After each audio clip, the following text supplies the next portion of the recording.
Hi guys, welcome back to my channel. Today I'll be reading from Exodus chapter 10, verses 1 to 20. It's a plague of locusts. Then the Lord said to Moses, "Return to Pharaoh and make your demands again. I have made him and his officials stubborn, so I can display my miraculous signs among them. I've also done it so you can tell your children and grandchildren about how I made a mockery of the Egyptians and about the signs I displayed among them. And so you will know that I am the Lord." So Moses and Aaron went to Pharaoh and said, "This is what the Lord, the God of the Hebrews, says.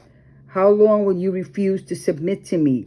Let my people go so they can worship me. If you refuse, watch out, for tomorrow I will bring a swarm of locusts on your country.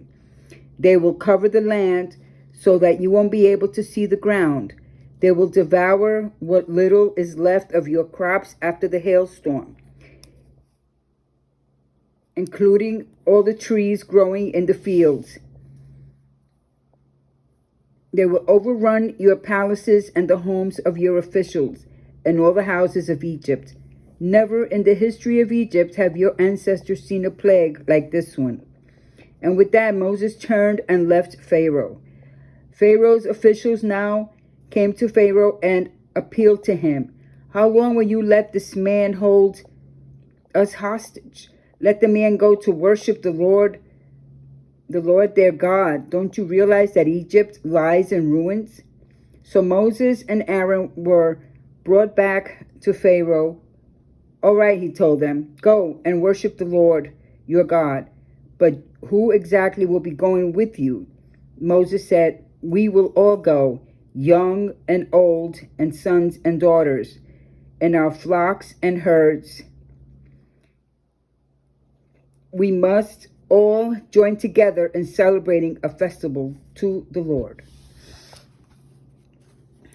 Pharaoh retorted, "The Lord would certainly need to be with you if I let you take your little ones. I can see through your evil plan. Never. Only the men may go and worship the Lord, since that is what you requested." And Pharaoh threw them out of the palace. Then the Lord said to Moses, "Raise your hand over the land of Egypt to bring on the locusts. Let them cover the land and devour every plant that survived the hailstorm." So Moses raised his staff over Egypt, and the Lord caused an east wind to blow over the land and all that day through the night. When morning arrived, the east wind had brought the locusts, and the locusts swarmed over the whole land of Egypt, settling in dense swamps from one end of the country to the other. It was the worst locust plague in Egyptian history, and there has never been another one like it. For the locusts covered the whole country and darkened the land.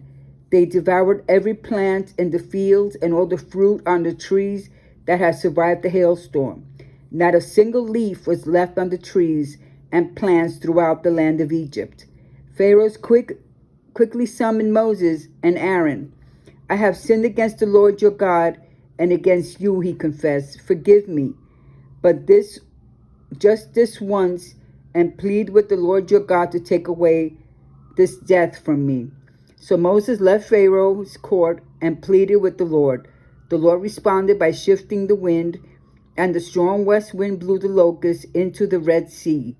Not a single locust remained in all the land of Egypt.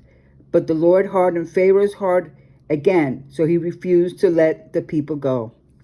Amen.